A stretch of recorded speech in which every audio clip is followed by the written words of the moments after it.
We are live. Good evening, everyone. Welcome to the February Committee of the Whole Planning and Administration meeting. I'll be chairing this evening. So I'd ask that everyone stand as you're able as we read the invocation. As we come together today, we recognize the great responsibilities laid upon us. Our council will always strive to understand the needs of the people we serve and to use power wisely and well. Our purpose is to establish and maintain a city of prosperity and righteousness where freedom prevails and where justice rules. Let us also not forget those who served our community, who are no longer with us, so we can continue to do the work we must in their memory. Please be seated. Madam Clerk, has the roll been taken? Yes, it has. Does anybody have a declaration of pecuniary interest they need to make regarding any item on this evening's agenda? Please physically raise your hand. Doesn't look like we have any conflicts, so we'll move on to separation of items. We do have one item, item 7.1.1, the Brantford Airport Board Report. That's going to be separated because there are several amendments. Anybody else wish anything separated? Yes, Councillor Sicoli. Yes, 7.1.3 Joint City Council, County Shared Services Committee updated. Does anybody want anything else separated? Okay. All right, so Councillor Sicoli, you have the motion to approve the items that have not been separated. I do. Moved by myself, seconded by Councillor Sullivan, that all items for consideration / consent not separated for discussion purposes be approved. Clerk, would you please read the title of the items we're about to vote on? Thank you. All those that are subject to the vote are item 7.1.2, Brantford to Simcoe Rail Trail License Renewal, item 7.2.1, Museum Sustainability Plan, and item 7.2.2, the minutes.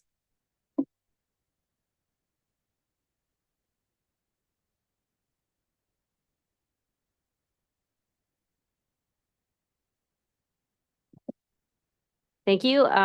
Separated items carried on a recorded vote of 11-0. All those voting in favor are Councillors Van Tilburg, Samuel, Carpenter, Hunt, McCreary, Martin, Caputo, Sless, Sullivan, Sicoli, and Mayor Davis. Thank you very much. So we have no statutory public hearings on tonight's agenda. There are no delegations or presentations. So the committee will now move to consider the items that were separated for discussion purposes. Councillor Van Tilburg, if you please read the motion to place the separated items on the floor for consideration consent. Moved by myself, seconded by my ward mate, Councillor Samwell, that all items for consideration and consent separated for discussion purposes be approved. All right, so we'll move on to deal with the separated items. And the first item is the Brantford Airport Board Report. There are two potential amendments. I think I'll just move right into those amendments and then we can take any general discussion after that. Councillor Martin, I think you've got the first one. Thank you, Mr. Mayor. I move, seeking a seconder, that the word approve be struck from clause B and add clause C. The staff be directed to report back to the airport board and council to present the business case for approval upon completion. Seconded by Councillor McCreary. All right, so that's clearing up the process. Any discussion on the amendment?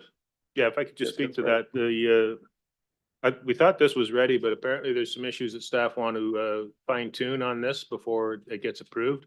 So that's the reason for this amendment, is to have it go back for some tweaking and final approval, and then be reported to council when it's ready. Any further discussion on the amendment, Councillor Carpenter? Yeah, I'll support the amendment, specifically since we only got the report yesterday. We didn't have 48 hours even to deal with it. I was lucky enough to be able to have time today to read it. It's a very lengthy report, but for some reason it was missed in the package and members of council didn't receive it till yesterday. So having this delayed coming back with final approval makes a lot of sense to me. Thank you. Yeah, I agree. It does, given that there wasn't the usual notice in respect to a detailed report. Any further discussion on the amendment? Seeing none, I'll call the vote.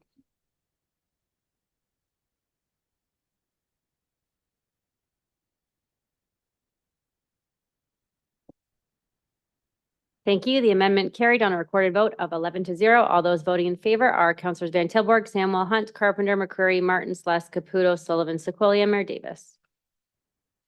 All right, Councilor Carpenter and Stan, you have another amendment you'd like? Thank you, Yes. Mr. Mayor. It's moved by myself and I believe second by Council McCurry. And he's shaking his head, yes.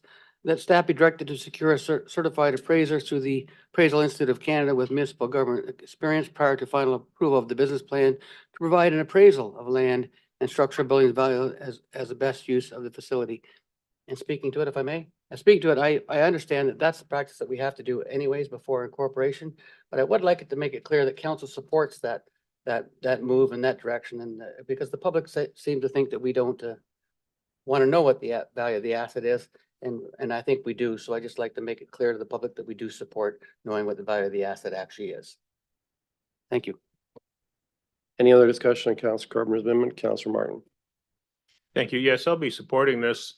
There's an individual who posts things online constantly suggesting that the airport should be converted to an industrial park. What he fails to understand is all that taxes that would be generated from that would go to the county, not the city. And he also seems to think that industrial park is the highest and best use for this property. However, the appraisal needs to talk to the county as to what would be approved there, because I doubt they would approve anything more than an airport or agricultural, because it sits on the aquifer that they utilize for drinking water. And I say this because it's been made very clear to the airport board that any businesses that set up on airport lands have to be dry. Because the stormwater, or that the sanitary sewage system is a Claridgester, which is basically a very large septic system. So it can't handle large volumes of waste from various industrial uses that would overwhelm it. And with that in mind, I think it'll be very good to get an asset value for this property that will alleviate some of the nonsense that's out there from individuals on the internet. And the one individual even posted an ad from Oshawa for a business park that was some 400 acres and said, oh, wouldn't that be nice to have at our airport? He didn't even look at the ad, because one of the items in the ad was the attraction that the business park is 5-minute drive Perhaps, from the Councilor Martin, Oshawa we'll airport. just stick to the amendment, please. Any other discussion regarding the amendment? Seeing none, call the vote.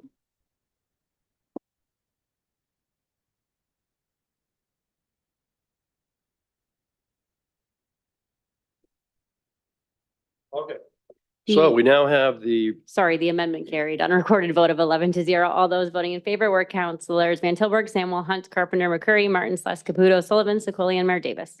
all right, so we now have the, this resolution amended twice over.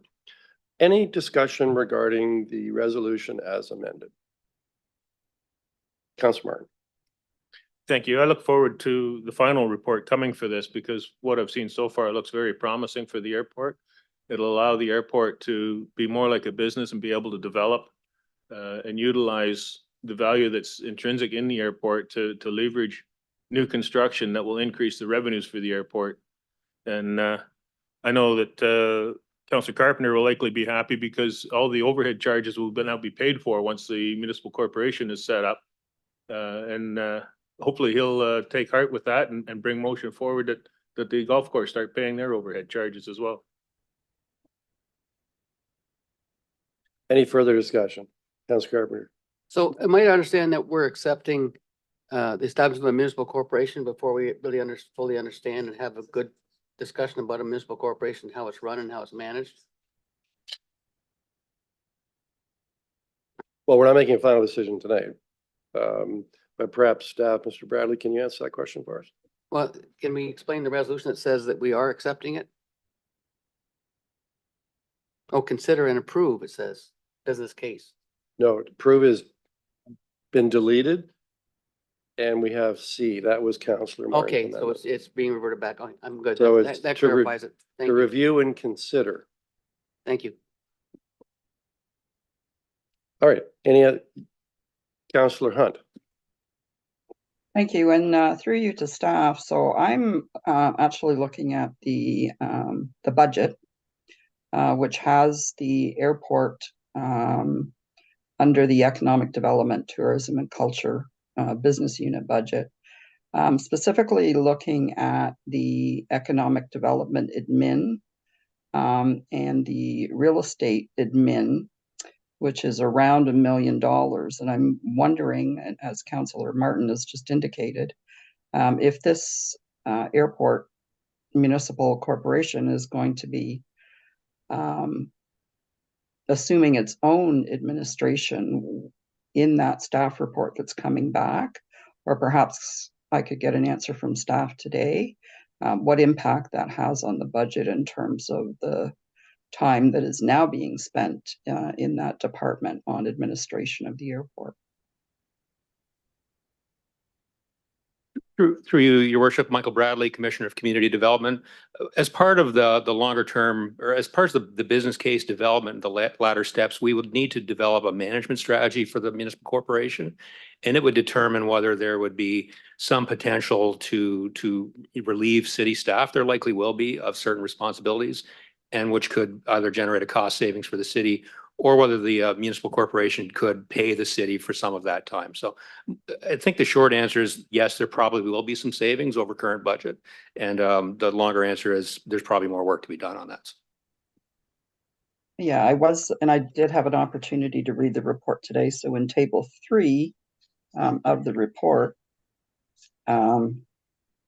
starting in 2024, this year, there's $250,000 in administrative costs. And I'm going to assume that $250,000 is really a reallocation of money that is currently in the economic development operating budget. Is that a fair assumption? Through you, your worship, I don't think it's a completely fair assumption, because I think what we visualize, if the Municipal Services Corporation was to go forward, it would start to generate significant more activities, and it would need significantly more staff input, either as staff of the municipal corporation or again potentially hired through the municipality. So I don't think that would translate into an equivalent savings on the current municipal budget, but there would be some savings. But again, and through you, your worship, we would be developing a management strategy. If the business case is approved, a further step would be a management strategy, and that management strategy would flush those items out. So. Okay, so there's no potential savings in this budget as it's written, if we were to move forward with the business case.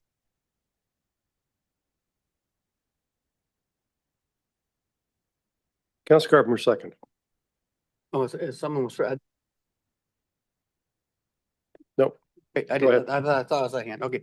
Mr. Bradley, it talks about the new municipal corporation borrowing, $7 million in the first year on a land line of credit. How will that affect the city's credit? Will it affect our borrowing power, and it'll affect the city's credit as well? Will that all be subject to the city's line of credit and credit limit? Through you, your worship, no, it probably will not impact the city's line of credit, as long as the airport has an appropriate leverage to secure that debt. It wouldn't impact the city. So it wouldn't be tied to our debt at all. It would be simply the corporation, municipal corporation's debt. Through your worship, yes, it wouldn't impact our annual repayment limits. Okay, thank you. All right, I'll call the vote.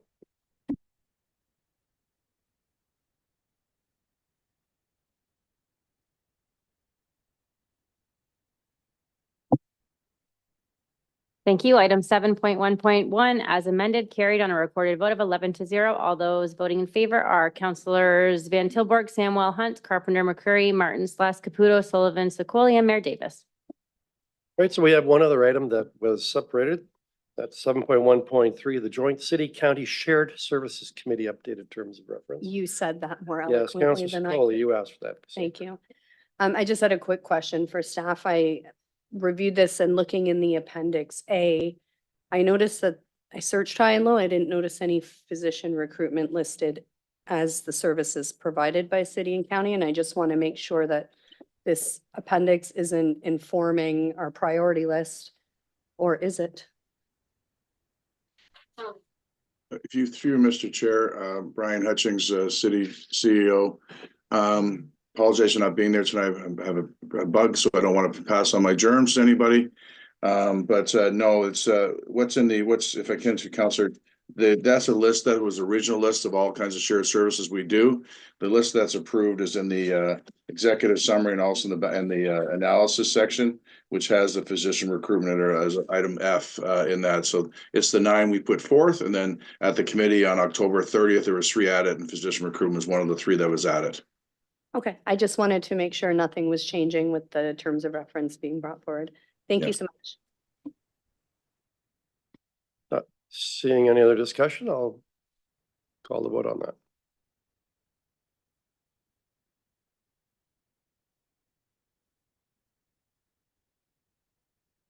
Item 7.1.3 carried on a recorded vote of 11-0. All those voting in favor are Councilors Van Tilburg, Samuel, Hunt, Carpenter, McCreary, Martin, Celeste, Caputo, Sullivan, Secoli, and Mayor Davis. So we have one resolution on the agenda. Councilor Secoli, please state your seconder and read your resolution.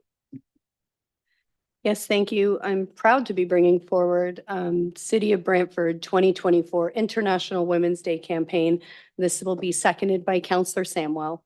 Whereas in 2022, the City of Brantford joined UNESCO Coalition of Inclusive Municipalities to demonstrate our commitment to promoting diversity and inclusion in Brantford. And whereas in 2023, the City of Brantford launched the Inclusive Community Plan 2023 to 2026 to support community-based activities that celebrate diversity and stand against racism, discrimination, exclusion, and intolerance in all its forms. And whereas International Women's Day is a global celebration on March 8th intended to inspire action for gender equality, and whereas International Women's Day serves as a platform to recognize achievements, honor courage, and commit to breaking down barriers that women continue to face. And whereas the City of Brantford remains steadfast in its commitment to promoting equality, justice, and supporting women's success. And whereas on the 113th International Women's Day, the city recognizes the 2024 theme of Inspire Inclusion, focusing on increasing awareness, empowering women from diverse backgrounds, and fostering discussions on inclusivity in all aspects of life. Now therefore be it resolved that the City of Brantford will officially recognize March the 8th, 2024 as International Women's Day and renews its commitment to securing the rights and unleashing the full potential of women while addressing social, economic, and political barriers they encounter. That city staff collaborate with Councillor Secoli, Councillor Samwell, and Councillor Hunt to develop the 2024 International Women's Day Public Awareness Campaign themed Inspire Inclusion, highlighting local women's achievements and advocating actions against gender inequality. That a maximum of $10,000 for the 2024 International Women's Day campaign be funded from the Council Priorities Reserve, and that city staff be directed to coordinate a flag raising and lighting of City Hall in purple on March 8th, 2024, officially proclaiming it as International Women's Day in the City of Brantford to celebrate the achievements of women locally, nationally, and globally. If I may. Excellent. So this is the 3rd consecutive year that the City of Brantford will be recognizing International Women's Day. And myself, alongside Councillor Samwell and Councillor Hunt, have already begun collaborating with city staff to put together an action plan for our celebrations this year. And I want to take a moment and just say how proud I am of the work that has gone into this. And we've had a lot of support with some amazing staffers here. And I'm just going to shout out a few, Maria Visaki, who's been amazing, and Sasha Smith-Hill. So we'll be working to put together a panel discussion this year, which is aimed at inspiring women to break down the political barriers and get involved in leadership roles, not only politically, but community-based as well. So last year, we had taken some tremendous steps forward towards equalizing our community through campaigns and showing council support with our 2023 International Women's Day resolution. But we also voted to declare gender-based and intimate partner violence an epidemic in the city of Brantford. And that campaign has been led by another amazing city staffer, Brooke Pappel. It's been an absolute privilege to work alongside you, Brooke, if you're watching. They've already held stakeholder events to determine how we can best support and provide services to women who are in need of assistance. So women truly are the invisible mortar that binds together our families, our communities, and our social and economic spheres. As women, we tend to give and give and give until there's nothing left to give. But then we have this ability to push past our assaulted sense of self and show up. We show up to our careers, we show up for our families, and we show up for our communities. So it's time. It's time that we stop putting up barriers and roadblocks for women. It's time that we stop operating in our silos of socially driven gender roles and realize that we are completely and wholly equal and move forward in the spirit of inspiring inclusivity for everyone. I look forward to everyone's support tonight. Thank you. Councillor Sandwell. Thank you. Through you, Mr. Mayor, and thank you to Councillor Sicoli. Proud was exactly the words that I was going to use as well. Proud to be part of the corporation of the City of Brantford and the work that we're doing to work towards equality for women and inspire inclusion for all. I look forward to the exciting campaign that we have planned, and I do hope that we have everyone's support tonight as well, but I'm sure that we will. Madam Councillor Carpenter. Yes, too, I want to congratulate Councillor Sicoli and Councillor Samwell and Councillor Hunt. And I want to congratulate you for running for office and being elected. You know, this is the most, I've been around for a long time, as most of you know, this is the most women, this is the most women we've had on council. And it makes a difference. And I would like to say that maybe back a few years back, I looked and I realized that Guelph had the most women on their council of any council in Ontario, and I wanted to find out why. So I contacted them, and my Parks Rec and I visited them because they had the largest collection of neighborhood associations in the province, and they supported their neighborhood associations to a great deal. And that led to leadership in women who are mostly involved in neighborhood associations. And there are men too, but there's a lot of women involved in neighborhood associations where they find their leadership capabilities and their ability to support the neighborhood and support the community in a big way. And then they move up into leadership roles in the political sphere. And I think that that's one of the ways that we can promote more inclusivity, and we should provide some education at election time to get more women involved in the political at the municipal level. It really makes a difference. I heard one federal politician say that women need to be in politics as women. And so I congratulate you on your resolutions and wholeheartedly support it. As you know, I grew up with 5 brothers and 5 sisters. So I know the value women provide. We're raised by a single mother too. So very much know how hard it can be for women to break down the barriers that are put in front of them. Thank you very much for your resolution. All right, we'll call the vote. Carreri, go ahead. Mayor, thank you for your eagle-eyedness in securing your vision to the right tonight and making sure we all have an opportunity to get our hands recognized. I too would like to comment on this. And Councillor Carpenter is correct. He has been around a long time. Certainly this is the greatest female representation we've had on a council. And I might add that it's not just about numbers. It's certainly about the qualifications that the 3 of our folks share. And we've come a long way, I should say. I see that the resolution speaks to a commitment to securing the rights of women. And I hope that we can consider that in this day and age, the rights of women are coming under attack from all quarters, some previously unseen. And I think it's important for us to recognize that. And I think as well as that, the protection of the word woman, I think, has come under attack as well. And I see references to pregnant people in the media, especially in another organization for which the City of Brantford funds. And I think the protection of language is equally as important as it is a matter of right for women. And I'm pleased to support this, and I hope that as in past years, the female counselors will extend an opportunity for the male counselors to celebrate womanhood. All right, with that, I'll call the vote.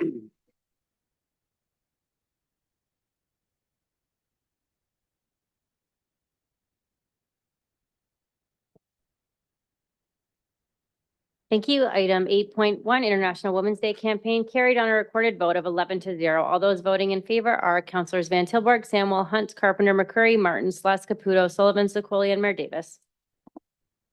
Right, we have one of the resolution, well, it's a notice of motion, which I believe Councilor Corbin, you want to elevate this to a resolution by seeking an initial motion to waive. So floor is yours, Councilor. Thank you, Mr. Mayor. It's moved by myself and seconded by my ward mate, Councilor Linda Hunt, that section 15.1.6 and 15.11.7 of chapter 15 of the City of Brantford Municipal Code be waived in order to introduce the following notice of motion as a resolution and deem it urgent.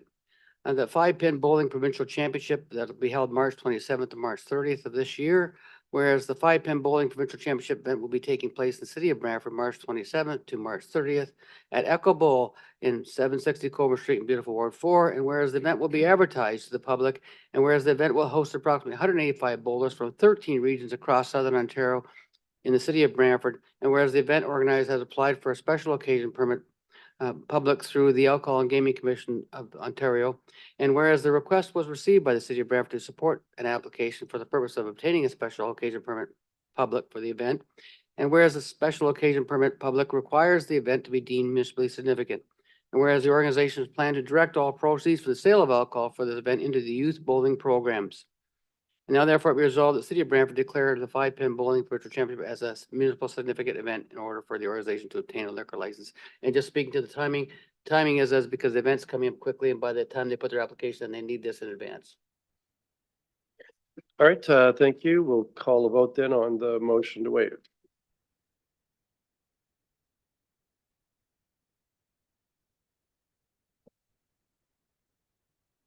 The motion to waive the rules carried on a recorded vote of 11-0. All those voting in favor are Councilors Van Tilburg, Samwell, Hunt, Carpenter, McCurry, Martin, Sluss, Caputo, Sullivan, Secoli, and Mayor Davis.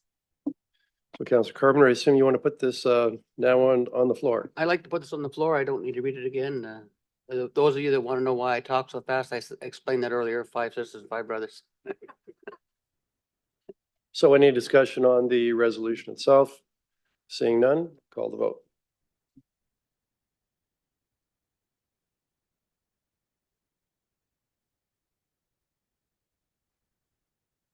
Thank you. That carried on a recorded vote of 11-0. All those voting in favor are Councilors Van Tilburg, Samwell, Hunt, Carpenter, McCurry, Martin, Sluss, Caputo, Sullivan, Secoli, and Mayor Davis. All right, we have a couple of notices of motion tonight. Councilor Sluss, if you'd read the title of your notice of motion.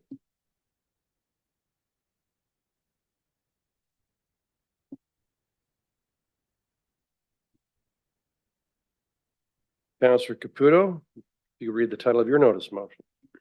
Yes, disposal of cigarette butts. And I have 2. One is the mayor's honorarium redirection for 2023 and 2024. And also alleviating downtown garbage concerns. So that means we're adjourned.